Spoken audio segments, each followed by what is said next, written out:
My guest on the show today is Matt Maxwell. Matt is an author. He is a coach. He is an actor. He's a former Buddhist monk. I think that's the first time I've had a former Buddhist monk on the show. And just an all-around really good dude. Matt, I'm so glad you're here with us today. Thanks for joining. Thank you. I'm so glad to be here. This is fun.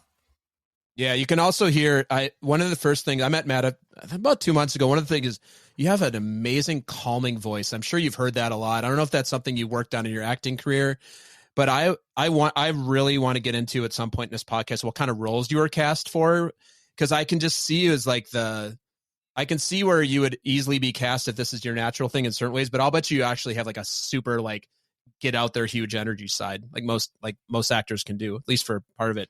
And now that's the challenge. Mm-hmm. And now he's shaking his head. Yes, he's like, I can definitely do that. So Matt, where are you joining us from today? I'm in Asheville, North Carolina. Nice. Asheville, North Carolina. Which is not home. Nice. It's just kind of like a stop on my journey.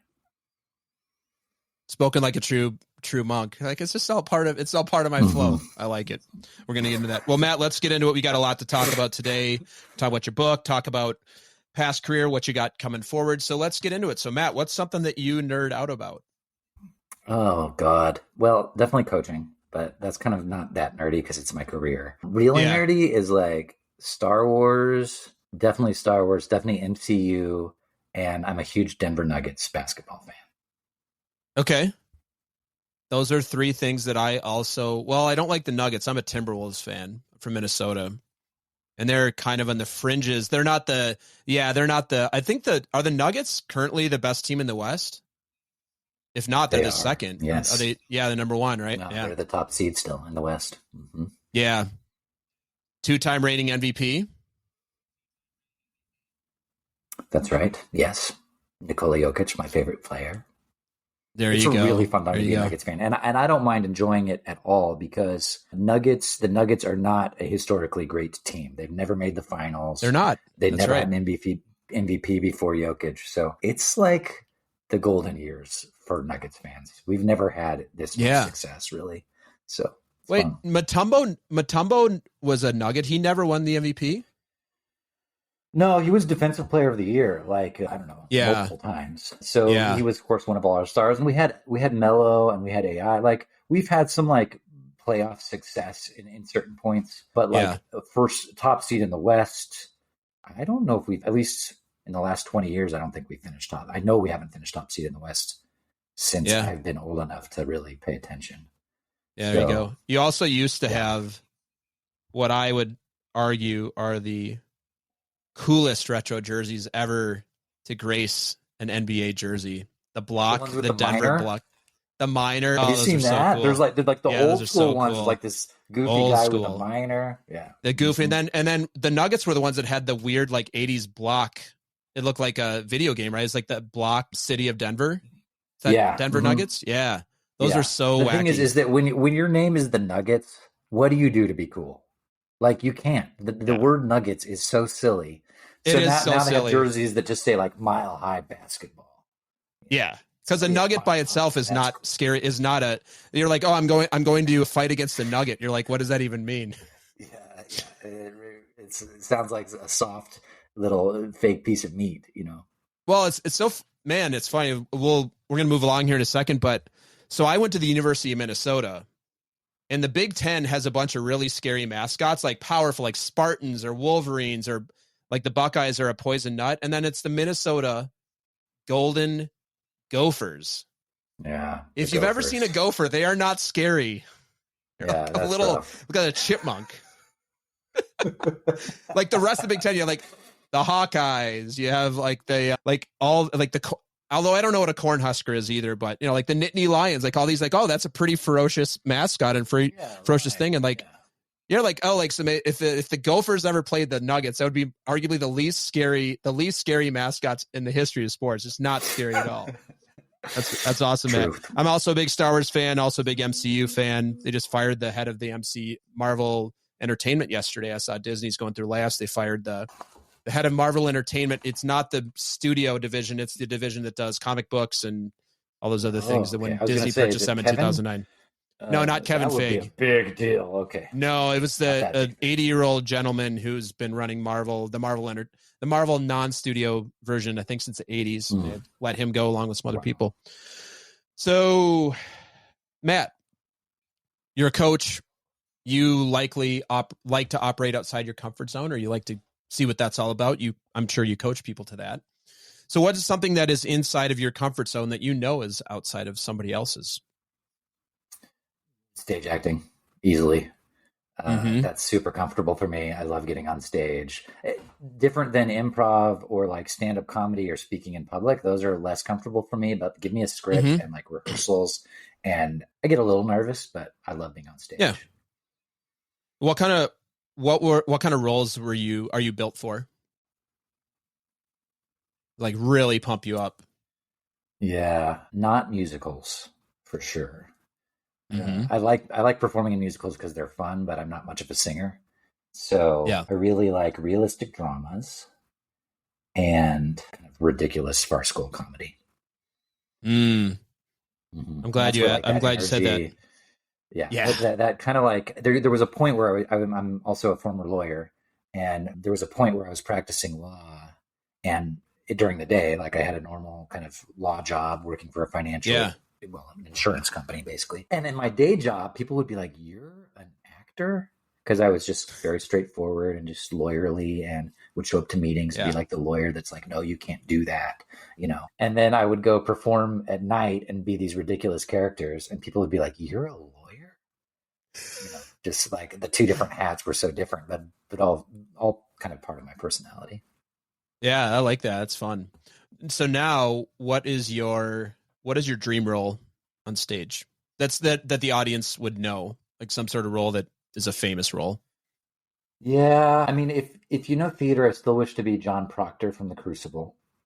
That's one of my favorite plays. He's the main bad guy, isn't he? The main bad guy. Yeah. No, he's a good guy, but it's like a complicated role because it's complex, you know. But he's like he's the protagonist basically of the play. Dramatically, I kind of wish to be him, but there's roles you age out of, and I'm close to aging out of John Proctor, so that clock is ticking. But the thing that I'd really like to do is a role I've already done, and I want nothing more than to just do that role again, which was Basil Fawlty. We did a play version of the British sitcom Fawlty Towers, which is a John Cleese. If you haven't watched it, trust me, it's amazing. I need to watch it.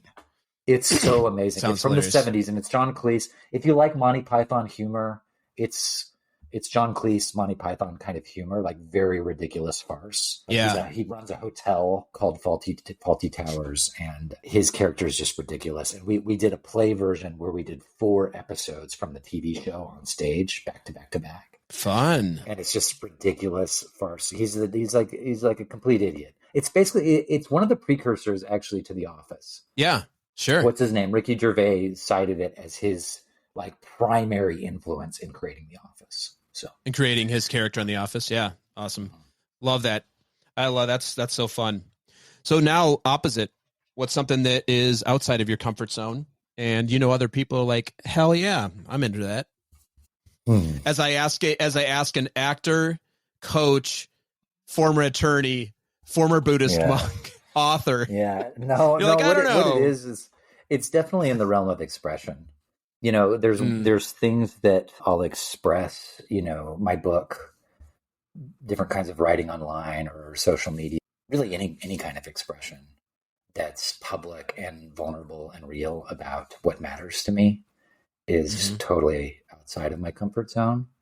And I have more and more practice just letting it be uncomfortable. But I would say it's taken a lot, even when I finished my book, like the steps towards publishing it and then sharing it. And then, like all of those steps were just so confronting to me and so uncomfortable. Yeah. And I would say I have more practice basically dealing with the voices in my head that come up in the aftermath of expression. Like that's what makes it uncomfortable. It's nothing that happens out there. It's what's happening in my head after I express something that matters to me. Yeah. Is it, to get a little meta here, is it uncomfortable for you to share this on a podcast that people are going to hear you say that? No, not to talk about that. It seems real. I mean, right. What I should say is, in this moment, it's not uncomfortable. What'll come up tonight or a week from now or whenever I actually have the courage to be like, hey, everybody, I was on this podcast episode, check it out, which I'm sure I'll do eventually. There'll be some moments of this that my head will just be like, what were you thinking? What was that about? People are going to think you're so stupid. All these this negative kind of talk that happens in our head. So right now it's okay. It's in the aftermath that it's. Yeah. Well, as an attorney, you'll appreciate, you must not have read the 64-page contract to come on this podcast, because you're required to promote this thing for the next year, Matt. So okay, that's good. Yeah, no, like whether or not you're comfortable. There have been a few my own podcast. I mean, honestly, I used to have a podcast that I co-hosted, and I think it's wonderful. And we would do kind of coaching sessions and then like do debriefs with our guests, and it was really, really nice. And I shared about it like once every 15 episodes I would post. Yeah. Oh, totally. Yeah. And it was awesome. Like going back, I'm like, this is wonderful, but it takes something to put yourself out there like that. But nobody cares. Nobody's going to listen. Nobody cares what we're doing here. Like, some people do. Not everybody cares, but some people do. Yeah, it's great. Yeah. So we're moving along, and we're going to talk a little bit about speaking and any sort of speeches you might give. So you just mentioned, Matt, about what you really care about. So this is the question that I like to ask people to flush this out a little bit more. So I give you 5 minutes, and in a world that would be a great world because I'd be a very rich person, everybody on the planet listens to this podcast. I would have a lot of advertisers ready to come on and sponsor. Yeah. And you were able to and I gave you 5 minutes and said, hey, Matt, what do you want to talk about to all of us? And what do you want us to do with this information at the end of your speech? What is it you would talk about, and why is that important to you? I would say this: how good and freeing and joyful it is to realize that some of the things you've believed are true or not. And I guess I would invite everyone to be more open to the world being ways that they have never considered, or that they're like adamantly against. And particularly, we live from stories that we are not even aware of. There's some that we can pick up in our speaking, as coaches. Obviously, a lot of what we're listening for is like, what world is my client in? What are they believing? What is their context, as we say, Yeah. And if I can reflect that back to them, that gives them a chance to start to look at it and go, oh, maybe it's not that way. And just to get less general, there are some stories that we live in that have a massive impact on how we experience life. Yeah. And to me, that the most fundamental, or one of the most fundamental, is what we believe we are. We are, and not who we are. What we are. What we are. Yeah, and who we are, and what our qualities are, and everything that we have. Sometimes very developed, rigid stories about what we are, but some of what we believe about ourselves, we're not really present to most of the time. And to get down to like the lowest layers of what we think we are, and for some of us, or maybe most of us, at least for me, those layers are things like, I am worthless. I don't deserve love. I'm bad or evil in some way. And this is unique to each person, right? But we don't even know it's there. And it's just dictating our whole life sometimes. Yeah. And so to me, like, the thing that I would invite is like, see if you can see what those stories are, and then give yourself the grace to consider they're not true. Beautiful. So much possibility in doing that like we have a same profession, so I'm on the same page with you. And also my experience of this, and interested to hear yours before we go to a brief break, is so much easier said than done.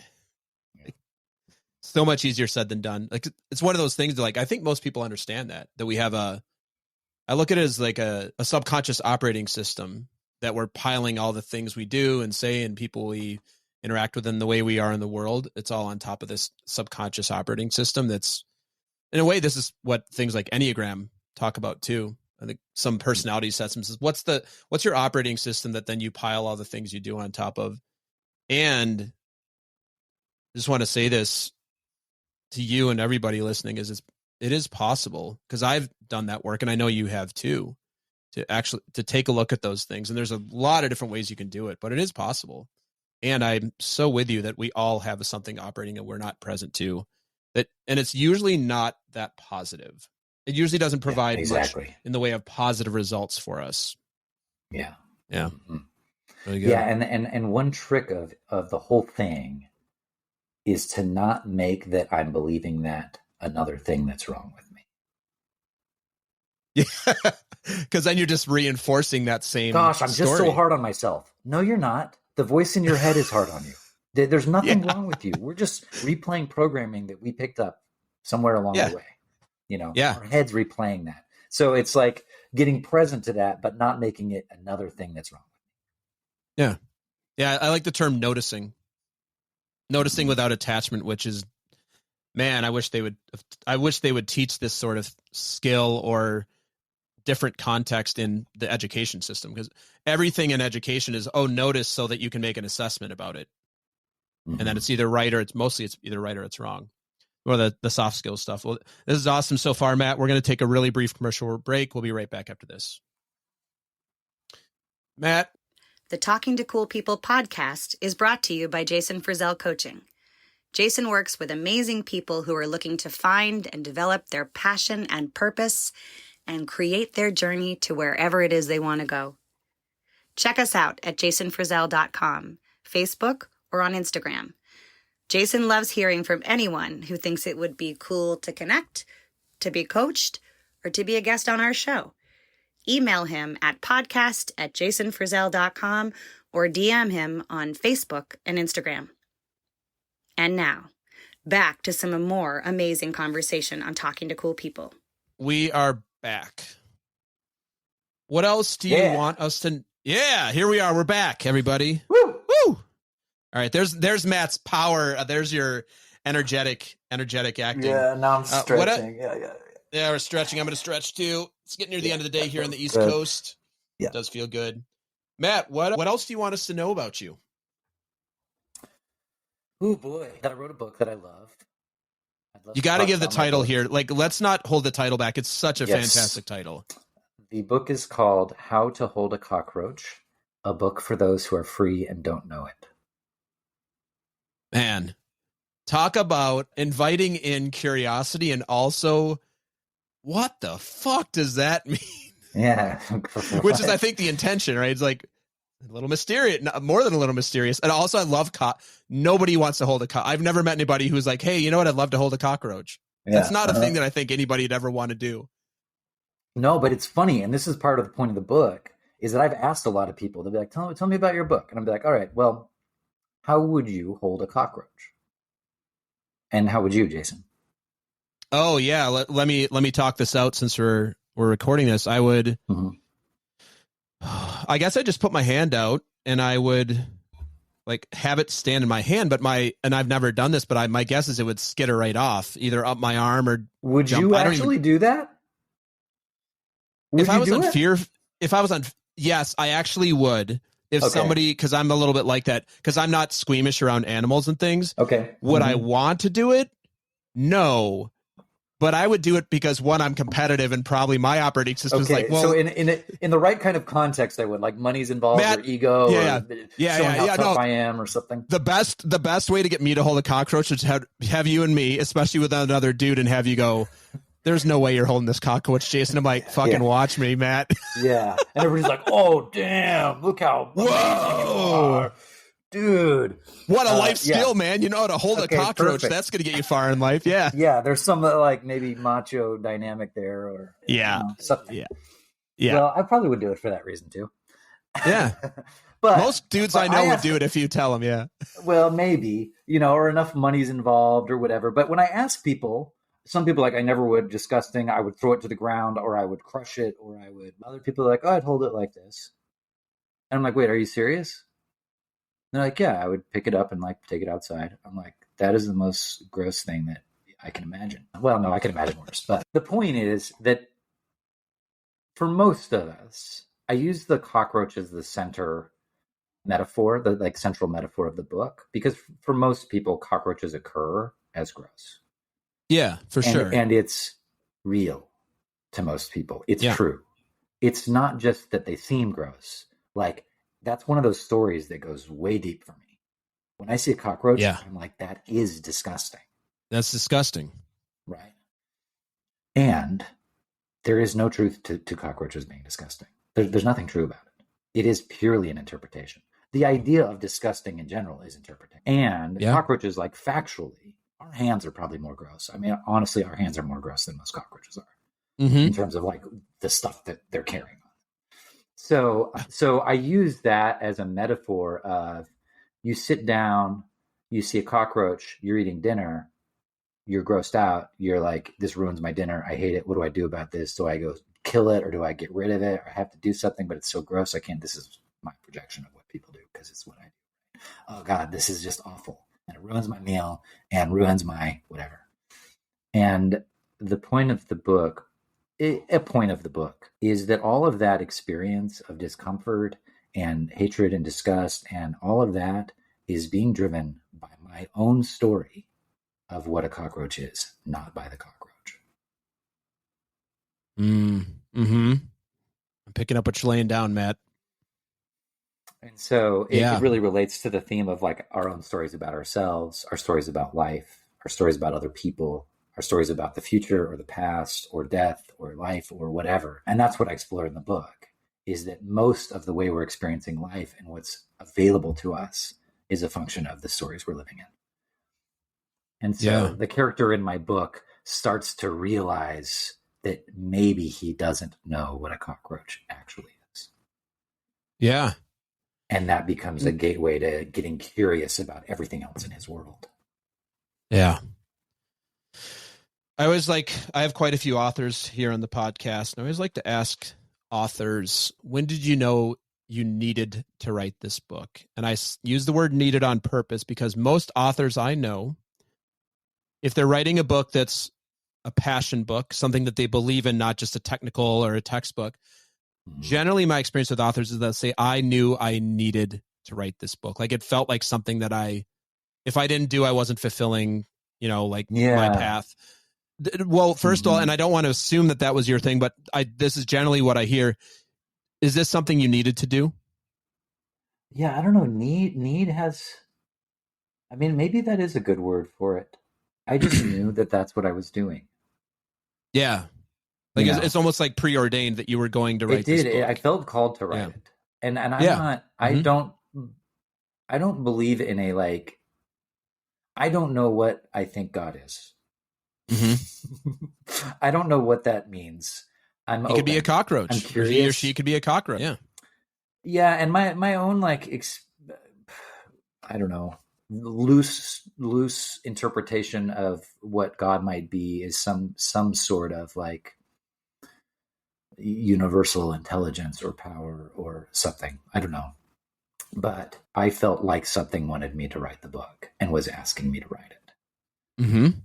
Is probably the best way I can put it. And that was like what I was here for. And I still feel that. Yes, you had a calling. Honestly. Even in the sharing of it. Yeah.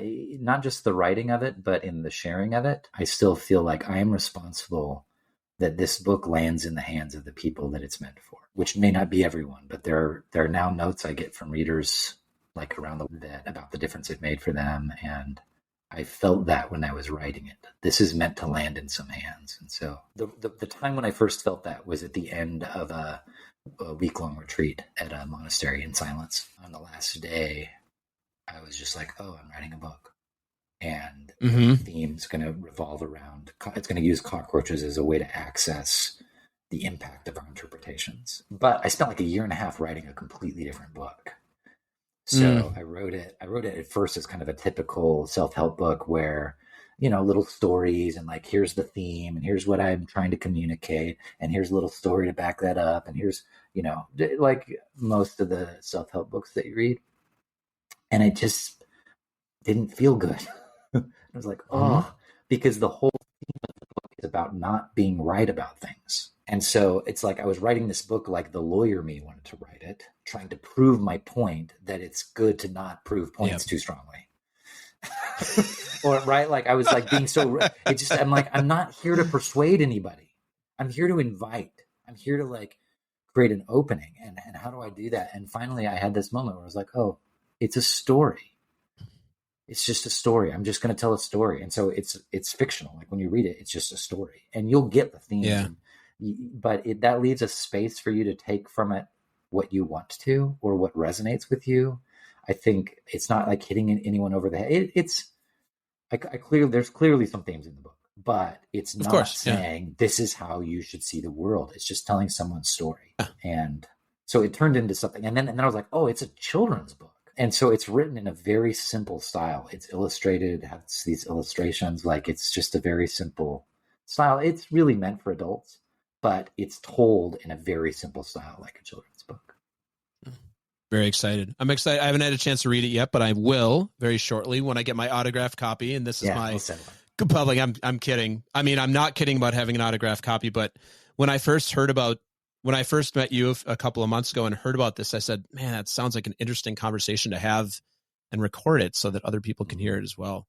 Such a cool analogy. And as a New Yorker, it's especially present, because it's almost for certain if you're living in an apartment building in New York City, especially an older one, it is almost a certainty that there are cockroaches either in your apartment or in the wall.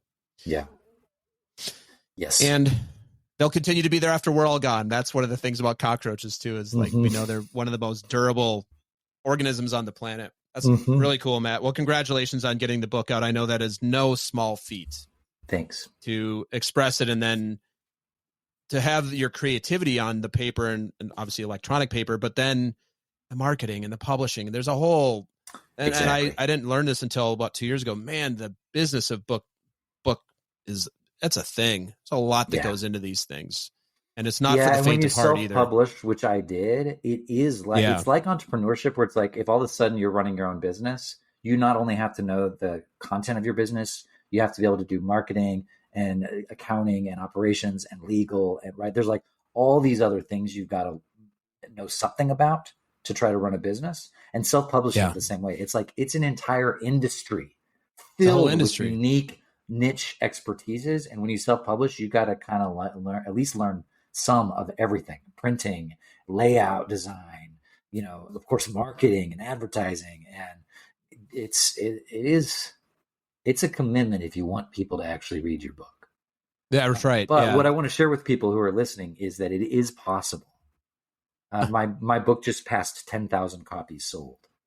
That's amazing, Matt. That's a lot. That's a lot. It feels remarkable. That puts you in the top. That's probably in the top 1% of all self-published authors. Because I think the statistics that I've seen is most books sell less than 100 copies. Total. So 10,000. I had like incredible. A bump of my people, 100, 200, whatever, of like my social media, my friends and family, whatever, and even a lot of them wouldn't buy it, but I had some bump of, my parents probably are like 50 of those copies because they just bought it. Of course they should be. That's great. Then I started going, all right, like, what do I do? How can I do this? And experimenting with ads. And that's something I could have a whole nother thing about, but just to express the possibility of it to people, that if you really believe in what you're sharing, to just stick with it. Because now my book's being published in other languages. Like it's a miracle to me from where it started. And you know how it is, like we declare something out loud and we say, I'm going to. And if we just like stick with that, no matter what the obstacles are, and like that, my declarations were, I think I ended up being 1.5 years after my original, like I will publish my book by this date, but just stick with it. All right. Because if you feel it in your heart, like good things can come. Yeah. Again, congratulations. Thanks. I'm a little scared to go to this next part of the show because I'm going to have you ask me a question, and Matt's over here like giving me the, I got a doozy. I don't know if it's a doozy. I'm not trying to say but you're like, generally when I ask people who are in a similar profession, they usually come with something that's quite an interesting question. I can always tell if people are coaches. Well, I mean, I know you're a coach, but because they'll ask me questions that are like really deep, and some other people like, so how did you start the podcast? Like, which is fine. That's a great question, but it's like pretty in pretty into the wheelhouse versus like the thing that's going to have me be vulnerable. And you are welcome to ask me about anything you'd like to, Matt. So what would you like to ask me that I can answer for you and for everybody listening? Okay, if this isn't interesting enough, or if you've answered it already, then I can always come up with more questions. I'm curious, you have a lot of episodes. I do. And I can imagine some reasons why you'd want to do a podcast like this. But what I really want to know is, like, really, why do you keep doing it? Mm-hmm. This is not a doozy. This is too easy. It's not too easy. Well, it's an easy answer because it's very accessible for me. Yeah. Because I know the answer to that. Because I have a whole lot of fun doing it. That's why. Yeah. Okay. A whole lot of fun. What makes it fun? Like, what is that for you? What makes being a podcaster fun for me is some nature. So I am a 100% extrovert on the Myers-Briggs. So I love people. I think I was born out of the womb curious. I've always been a very curious person. And so when you combine spending time with people with getting to ask them questions, kind of my fugue state in a way, like very much like something that is just in my wheelhouse. I was a journalism major, so I'm naturally inquisitive as well. And I like to not test hypotheses, but I mean, I do like to test hypotheses, but I really enjoy people and I'm very curious about humanity. And for me, there's arguably no better way to do that than to interview all sorts of interesting people that have come from all different walks of life. I'm also a big learner, so I get to learn from my guests. I think you probably experienced this as a coach as well. One of the great things about being a coach is you get to impact people, but you also get to learn a lot. Think about what you've learned from your clients.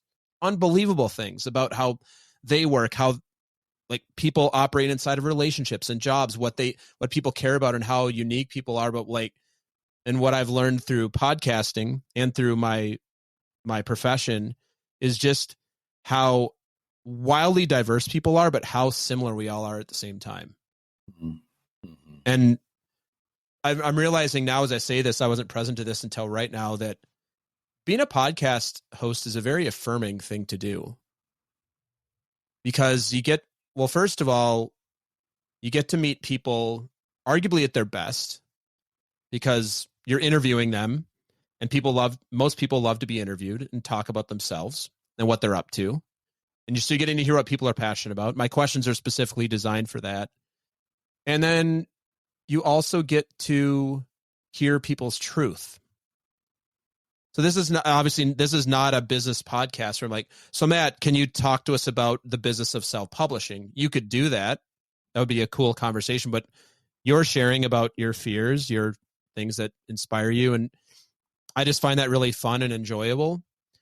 It's selfishly, it's a great way to connect with people that wouldn't spend time with you otherwise. Offer, hey, would you like to come to my podcast? I have 160 some episodes. I have blank number of downloads. It's like a real thing. Most people will say yes. Most people will not say yes to, hey, would you want to spend an hour with me and just talk to me? Because people will go, oh, well, what for? Are you trying to sell me something? What for? Like how often, right? Because the majority of people who ask for that are actually trying to sell you something most of the time, or they want something from you. All I want from my podcast guests is that you show up and we have a nice conversation, or a nice conversation or a not nice conversation. I don't really care what the conversation is, but have a real conversation. So that's why I do it. Mm-hmm. It's self-serving. It's also, I think, altruistic, is that I really like the idea that I can offer this as a way for people to come on and talk about what they're up to. And I know for a fact that I have a lot of authors, a lot of other people that run their own businesses. They'll be like, hey, like, I heard Matt on the podcast that bought his book. Amazing. If one person buys your book because of this podcast episode, it's a huge win. So I'm like, what's the nut here? It's 1 hour. Hey, you listening right now, that might be you. Yeah, exactly. Go buy the book. Exactly. Hey, you, or hey, all of you, go buy the book. But no, like, seriously, like, I'm already in, and I'll wrap with this. It's so interesting. One, I really like people, so I get to spend time with people. It's people I don't really know sometimes. Some people I know very well. 2, it's really fun. 3, if I can help other people, by giving them some sort of platform to talk about who they are, what they're up to, what they care about. Amazing. And most people in the podcasting world, at least that I know, the thing that I didn't fully understand is that most people come to listen to podcasts because they like the host, not because they care about the guest as much, which isn't always the case. But I know that I have people that listen to every episode I put out. So my episode just this week, we're recording this on March 30th, 2023. My guest from yesterday is a younger dude who's looking to break a trail running and hiking record in Denver in July. For 14ers. 14ers, which I had no idea what that was. I don't know if you listened to that. Definitely a thing. I'm from Denver, so everyone in Colorado. I had no idea. Is. Yeah. He's trying to do it in 9 days and something. And I'm like, when in the world would I have ever gotten a chance to learn about this? Mm-hmm. If I, and he was sent to me by somebody's like, hey, he'd be a great guest for the podcast. It was a fascinating episode. But I hope that somebody listens and goes, hey, he could use, if you're local in Denver, he can use volunteers on the trail. Always use more of that. If you wanted to donate a little bit, like I'm going to donate some to him, like, and he's not asking for money, but like, hey, any bit helps. And then he's going to have a documentary. If somebody listens to that and go, wow, this is a fascinating story, I'm going to watch this documentary when it comes out. That's a huge win for me because I'm already enjoying doing it anyway. So that's my long-winded answer to why I do it. And I got really present to some things I wasn't present to. So thanks for the question. Because I usually just say, oh, it's fun and I like people, but I'm realizing that I really enjoy the giving people a platform as well. Yeah. Yeah. That's awesome. That's really special. Appreciate that. Thanks for the question, Matt. Yeah, I appreciate it. So Matt, what are you most proud of in your life? Two. I got two. Mm-hmm. It's the book, but we've already talked about the book. But what I'll say specifically that I'm proud of is that for me, it's a very vulnerable form of expression. The book itself is like somewhat autobiographical. It's quite personal. It's about love. And like from my lawyer background, I used to do mutual fund securities law and work in massive law firms and be in a world where actually like expressing forms of love was not what people did. Yeah, right. So I'm proud of the book as an expression of what matters most to me. And it's also just every time I read it, a reawakening to what's possible for me. So I'm proud of it because of the difference it's made in my life and because of the scariness of putting it out into the world. And it's also written in a way that some people will hate it. And I know it. So I'm proud of the polarizing is good. Yeah. It's one thing to say that. It's another thing to live through it. And to actually have publicly posted 1 stars every time someone goes to my book, they can see some really nasty reviews, and it's easy to say like, oh yeah, that's just the price cost of doing business. It's another thing when it's your baby and you have to just breathe through like, yes, I know this isn't for everybody and that's okay. Yeah. But it's scary. And that is the cost of really expressing yourself. If you're not expressing yourself to a point where you can get negative feedback, you haven't gotten out of your comfort zone. That's my made up belief in this moment. Like a lot of us are like, yeah, I express myself, but just here, and for me, there's this place where it's like, all right, some people are not going to like this. And I want to share it broadly enough that I'm going to hear about that. So I'm proud of all of that. The other thing that I'm probably most proud of is I was raised in a very religious context as a Mormon. I was a Mormon missionary. I got married when I was 22. It was, in a lot of ways, a joyful life. I don't have judgment towards people that are very religious, but there were ways that it really negatively affected me to be in that environment. And I am most proud of having the courage to leave it. That was a massively unknown step to take, and it resulted in losing a ton of relationships and not being sure how a lot of people would react, and just uncertainty about like how to live life, because my whole life had been dictated by those beliefs. So just in terms of like my own personal journey in life, having the courage, like I look back at how unknown everything was if I were to step out of that system, that community. And I feel so, and that resulted in the end of my marriage, so it really was like a massive upheaval of my life. I feel so grateful that I had the courage to take that big step. Yeah. I had somebody I had a guest, Marilyn Gibbs, was on.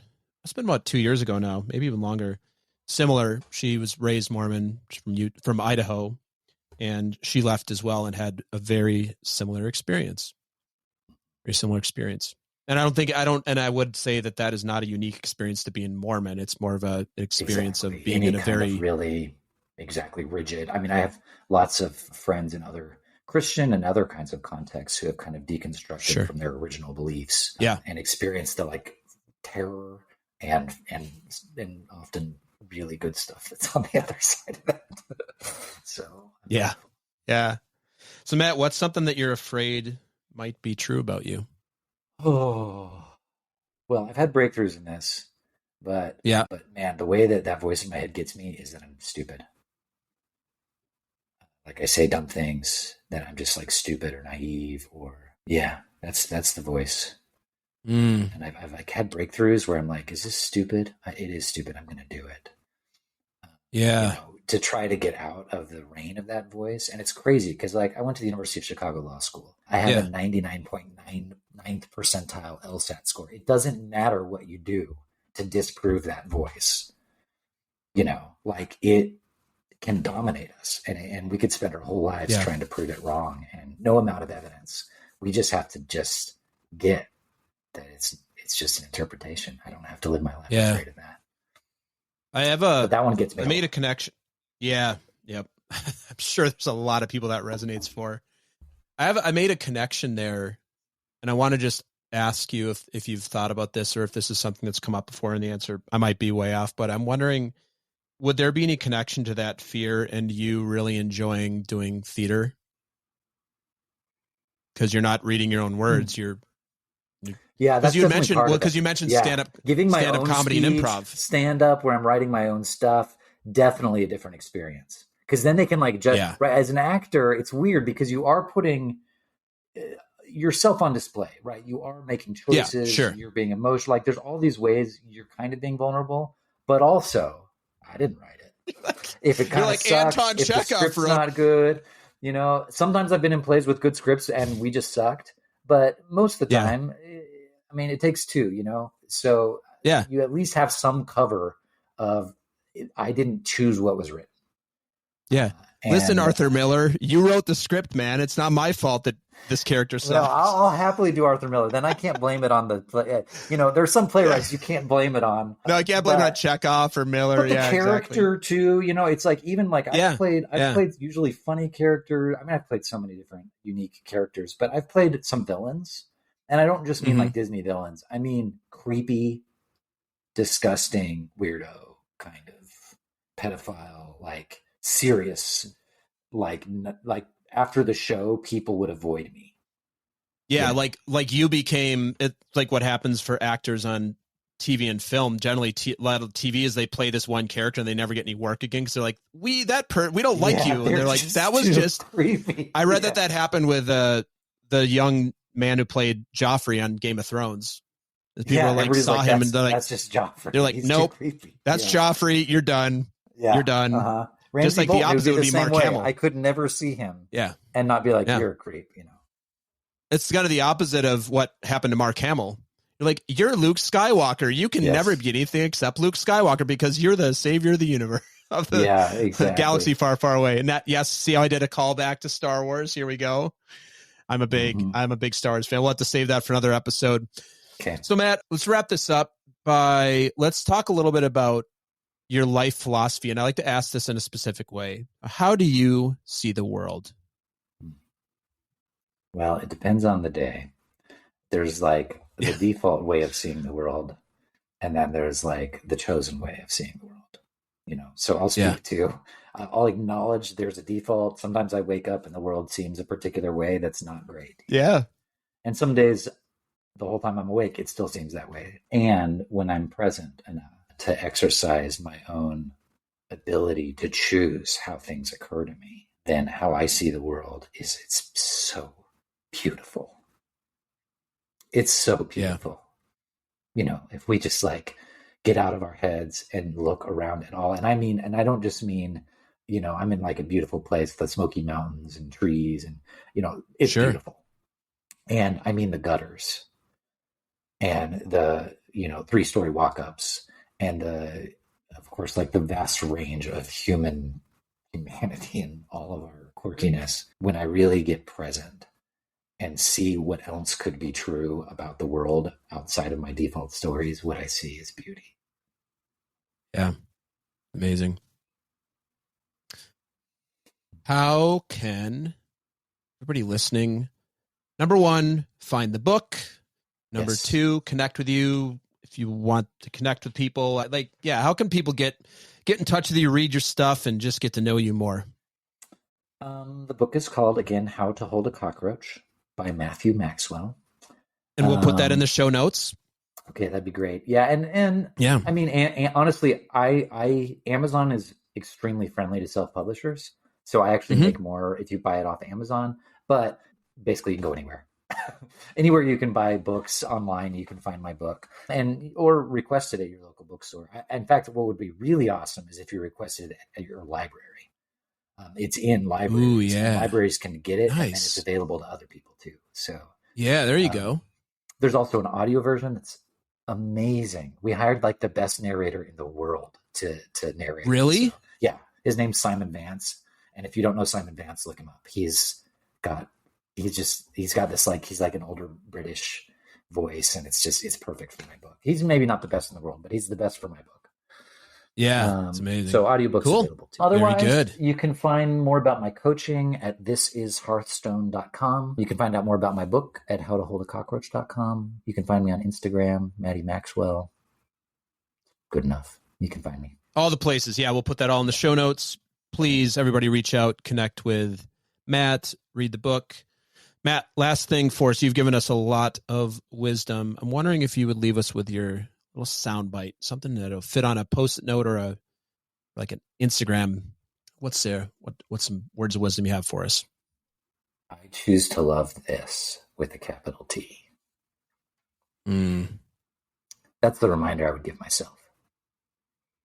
And this with the capital T is everything. What's happening in me right now, what's happening out there, but especially what's happening in me, which is what I tend to hate the most.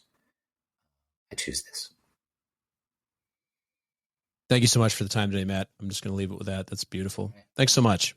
Thank you, Jason. Appreciate it. Thanks. Thanks for listening to another episode of Talking to Cool People with Jason Frizzell. If you enjoyed today's episode, please tell your friends. Follow us on Instagram and Facebook, and give us a shout out, or take a moment to leave a review on iTunes. If something from today's episode piqued your interest and you'd like to connect, email us at podcast@jasonfrizzell.com. We love hearing from our listeners because you're cool people too.